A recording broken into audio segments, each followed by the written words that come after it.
Harvard Yard rugía de aplausos cuando a mi hermana gemela le regalaron un viaje por Europa y a mí me dieron una tarjeta de Starbucks de $10 con una nota escrita a mano: la gratitud hace la vida más rica. Todos rieron, dijeron que era lindo. No sabían que, durante el último año y medio, cada pago que mantenía con vida nuestra casa de ladrillo rojo había salido de mi cuenta, no de la de ellos. Ese día, de pie con mi toga negra junto a la sonrisa perfecta de Amelia, entendí la verdad. Mi familia no crió hijas. Construyó inversiones. Y cuando finalmente dejé de pagar, no perdieron dinero. Perdieron sus máscaras. Pero esa parte nunca la vieron venir.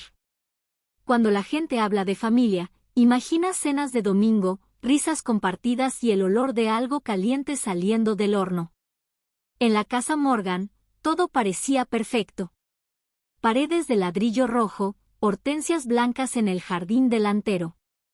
Pero por dentro, el amor tenía código de vestimenta, y yo siempre estaba mal vestida. Mi mamá, Diane, amaba la apariencia. Su sonrisa podía dirigir recaudaciones de fondos. Su tono podía terminar discusiones. Creía más en las apariencias que en el afecto. Amelia, mi gemela, era su obra maestra, encantadora, elegante, el tipo de chica que brillaba incluso con mala iluminación. Yo era la otra, la que mantenía el wifi funcionando y las cuentas pagadas a tiempo. Cuando teníamos 10 años, tocamos en un pequeño recital en el centro. Recuerdo el ligero aroma cítrico del perfume de mamá y el chirrido de las sillas plegables. Yo toqué la sonata Claro de Luna de Beethoven, cada nota precisa. Cuando terminé, hubo aplausos educados. Luego la voz de mamá, suave pero cortante. Selena, deberías tocar con más sentimiento. La música no es matemáticas. Asentí. Me ardía la garganta. Luego tocó Amelia. Se equivocó en notas, se trabó a la mitad, pero sonrió todo el tiempo. Mamá aplaudió más fuerte que nadie. Eso es corazón. Ese día aprendí algo crucial en nuestra familia: los errores envueltos en encanto eran arte. El esfuerzo envuelto en silencio era invisible. Pasaron los años. Me convertí en la técnica, la contadora y la solucionadora de la familia. Cuando a papá le hackearon el correo, lo arreglé. Cuando mamá no podía entrar a su Apple ID, yo lo resolvía. Cuando el formato del currículum de Amelia se rompía, también lo arreglaba. Y cuando llegó el aviso de la hipoteca, con tasa subiendo y el pánico filtrándose en la voz de papá, abrí mi laptop y me hice cargo en silencio.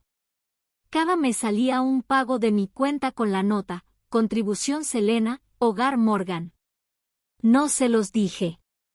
Tal vez quería creer que el amor podía crecer en silencio, como una semilla plantada en la oscuridad. Pero en esa casa, solo lo que brillaba recibía luz. Por las noches, programaba para Medview Labs, el resplandor de la pantalla iluminando las paredes del dormitorio.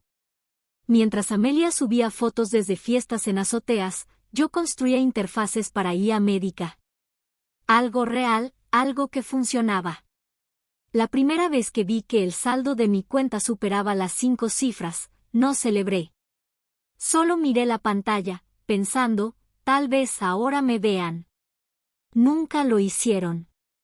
Así que cuando mamá le entregó a Amelia ese viaje a Europa y a mí esa tarjeta de regalo, no fue algo nuevo.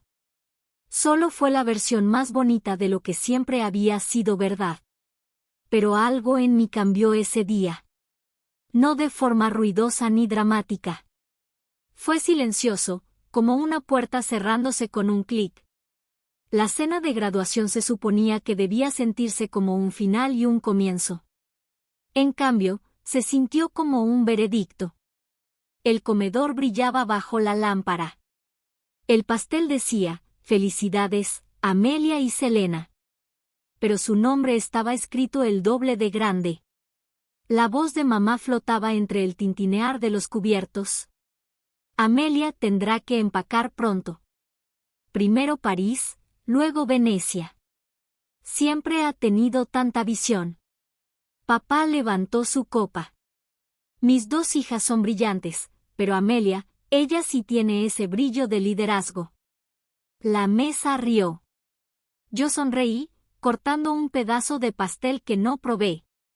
Cuando mamá se volvió hacia mí, su tono se suavizó con esa dulzura condescendiente que ella llamaba sabiduría. Selena, querida, deberías aprender a ser feliz con menos. La gratitud hace la vida más rica. Asentí, aunque por dentro algo se quebró tan suavemente que casi sonó como alivio. Más tarde esa noche, mientras Amelia subía fotos de su pastel, yo estaba sentada en mi cuarto de la infancia, iluminado por el resplandor azul de mi laptop. Abrí la app del banco por costumbre. Apareció la lista de pagos, cada uno marcado como contribución Selena, Hogar Morgan. 18 meses, entre $300 y $2,000 cada mes. El pensamiento cayó como agua helada, nunca se habían preguntado. Creían en milagros, que bajaran las tasas, que el banco fuera amable, cualquier cosa menos la verdad de que yo había estado sosteniendo ese techo. A la mañana siguiente cancelé la transferencia automática. Se sintió pequeño. Definitivo. 2 semanas después, papá llamó. El banco dice que el pago no pasó. ¿Ocurrió algo? Sí, dije en voz baja. Dejé de pagar. Silencio. Luego su voz se endureció. Selena, no puedes simplemente irte. Somos familia. Tienes la obligación de ayudar. Ayudé, respondí, durante 1 año y medio. La voz de mamá se unió, temblando de incredulidad. No seas dramática. Deberías sentirte agradecida por lo que tienes. No dejes que el éxito te vuelva arrogante. Casi me reí. No soy arrogante, mamá. Estoy cansada. No lo entendieron. Tal vez nunca lo harían. Esa noche hice mis maletas. Sin gritos, sin lágrimas, solo el sonido constante de cierres y ropa doblada. La luz de la luna cayó sobre el diploma que aún estaba en mi escritorio. Harvard, grabado en letras doradas, prueba de todo lo que había construido sola. Cuando me fui, la casa de ladrillo rojo quedó atrás como un museo de recuerdos que nunca elegí conservar. Crucé el puente Longfellow, las luces de la ciudad reflejándose en el río Charles. Y por primera vez, no me sentí culpable. No estaba escapando de mi familia. Estaba escapando de la versión de mí que ellos necesitaban, callada, útil, invisible. Y no tenía idea de que, para cuando se dieran cuenta de lo que había dejado de darles, ya sería demasiado tarde. La primera señal llegó un martes por la mañana, una alerta del banco parpadeando en mi teléfono, solicitud para agregar un nuevo método de pago de respaldo. Por un segundo pensé que era un error. Luego vi el nombre, Michael Morgan, mi padre. No había llamado para preguntar. Simplemente había intentado volver a vincular mi cuenta a su hipoteca, como si mi dinero todavía perteneciera a la familia por defecto. Me quedé muy quieta, el café enfriándose junto a mi laptop. Luego llamé al banco. La voz de la representante era suave, casi disculpándose. Solo necesitamos confirmar. ¿Usted autorizó esta solicitud? No, respondí. Congelen la cuenta. Registren la actividad. Quiero un historial de cada cambio. La calma volvió a mí como memoria muscular. Anoté el número de caso, la fecha y la hora. Luego abrí mi laptop y creé una nueva carpeta, evidencia. Dentro empecé a reunirlo todo, confirmaciones de pago, correos del banco, registros de llamadas. No estaba emocional. Estaba precisa. Cada archivo era un arma pulida en silencio. 2 días después, manejé hasta Newton. La casa se veía igual. El porche bien arreglado, la luz encendida, pero el aire adentro era distinto, más pesado. Mamá estaba sentada en el sofá, con los ojos rojos. Papá estaba de pie junto a la ventana, la mandíbula tensa. Amelia se recargaba en la pared, con los brazos cruzados, como espectadora. Papá habló primero. Tenemos que hablar. ¿Sabes qué pasa si el banco se queda con la casa? Lo miré directo a los ojos. Entonces quizá por fin entiendas lo que cuesta vivir del dinero de otra persona. Su tono se endureció. No me hables así. Somos familia. Y yo soy parte de ella, dije en voz baja. Pero no soy su banco. La voz de mamá se quebró, desesperada. Selena, por favor. No tienes que hacerlo más difícil de lo que ya es. Respiré despacio. Se volvió difícil cuando usaron mi confianza como si fuera un NIP de cajero automático. Por un momento nadie habló. El viejo reloj marcaba los segundos en la pared. Amelia finalmente murmuró. Estás exagerando. Pudiste haberlo hablado con ellos. Me giré hacia ella, tranquila, pero firme. Hablarlo como cuando a ti te dieron un viaje a Europa y a mí me dieron una lección de $10 sobre la gratitud. Su sonrisa se desmoronó. Miré alrededor de la sala. Las fotos familiares. El módem que yo había instalado. El cuadro que decía, juntos somos más fuertes.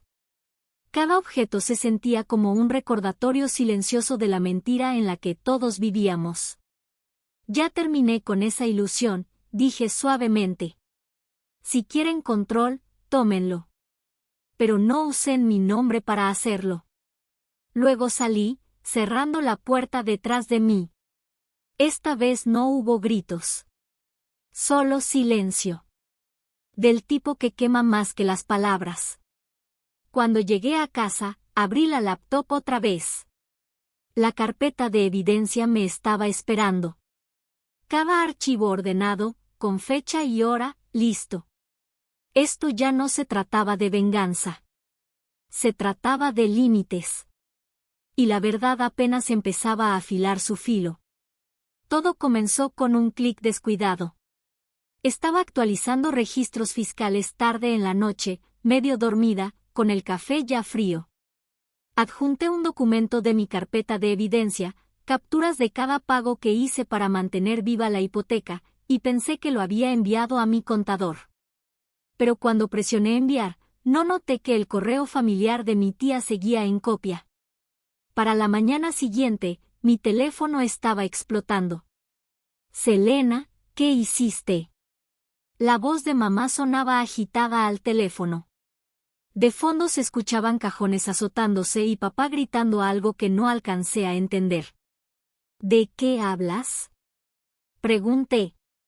Todos lo vieron. Ellen lo subió a Facebook. Mandaste los registros de pago a toda la familia. Abrí mi correo. Cientos de notificaciones.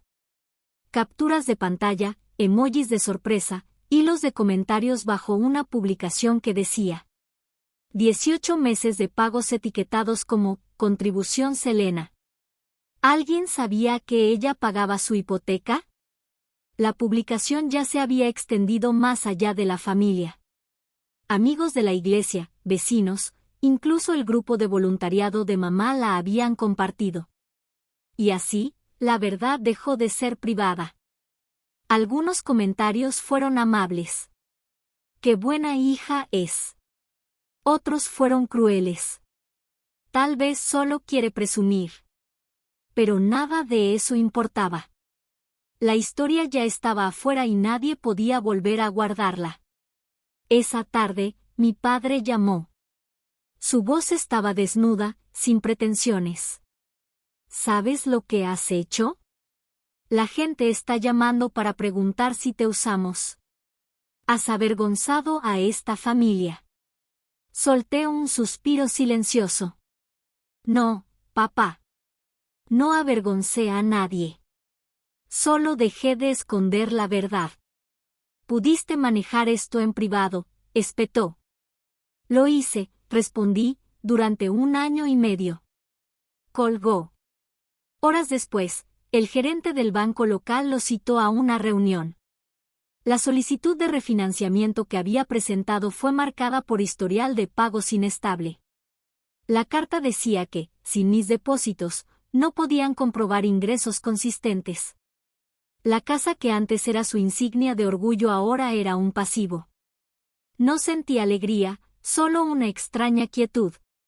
La justicia no siempre ruge. A veces solo reorganiza silenciosamente la hoja de balance. En cuestión de semanas, la casa de Newton salió a la venta. Los vecinos susurraban. La tía Ellen se disculpó conmigo en privado, diciendo que no pretendía que las cosas se difundieran tanto. Pero ya era demasiado tarde. La imagen perfecta de los Morgan se había resquebrajado como porcelana caída sobre azulejo. Yo seguí trabajando. En Medview Labs, mis proyectos crecieron. Mis colegas empezaron a preguntarme sobre mi enfoque de diseño. Precisión silenciosa, lo llamaron. La frase se quedó conmigo. Se volvió mi brújula. Cuando un inversionista del área de Harvard se acercó para hablarme de un programa de becas, dudé antes de decir que sí. Volver ahí se sentía extraño, como entrar a un lugar que alguna vez me hizo invisible, solo que ahora la luz estaba sobre mí. En la presentación hablé sobre diseño centrado en el usuario en tecnología médica, sobre cómo la empatía y la estructura pueden salvar vidas. El juez principal me estrechó la mano. Esto, dijo, es a lo que se ve el impacto. Esa frase hizo más por mí que todos los elogios que nunca recibí en casa. En pocos meses fundé Novamin de Alt Design. Renté una oficina diminuta cerca de Kendall Square, paredes de ladrillo, escritorios de segunda mano, la luz del sol entrando por ventanas altas.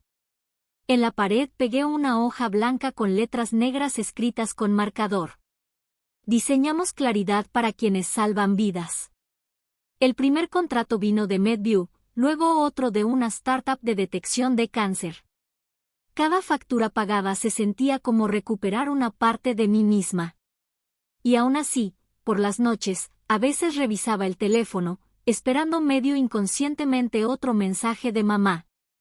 Llegó antes de lo que pensé. Amelia escribió.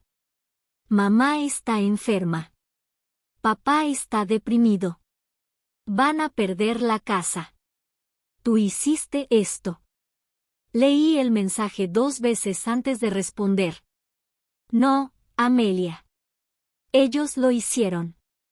2 días después, apareció en mi oficina. El mismo cabello perfecto, el mismo abrigo de diseñador, pero sus ojos se veían vacíos. Se quedó entre las plantas y los bocetos de prototipos, observando el espacio como si contradijera todo lo que creía de mí. Mamá no puede dormir, dijo en voz baja. Papá se está derrumbando. Si solo hubieras ayudado como antes. La interrumpí.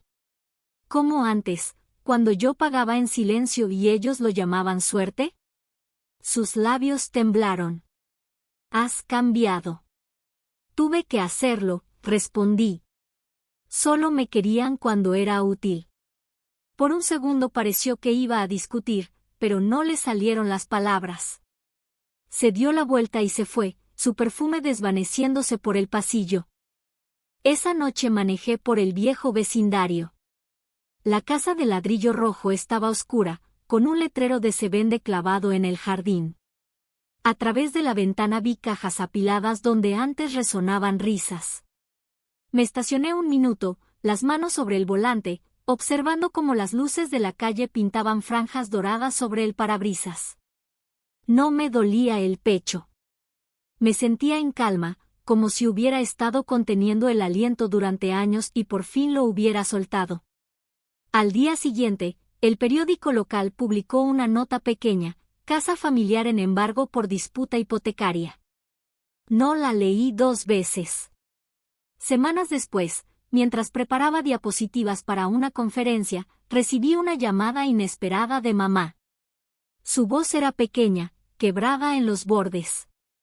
Selena, solo quería decir que lo siento.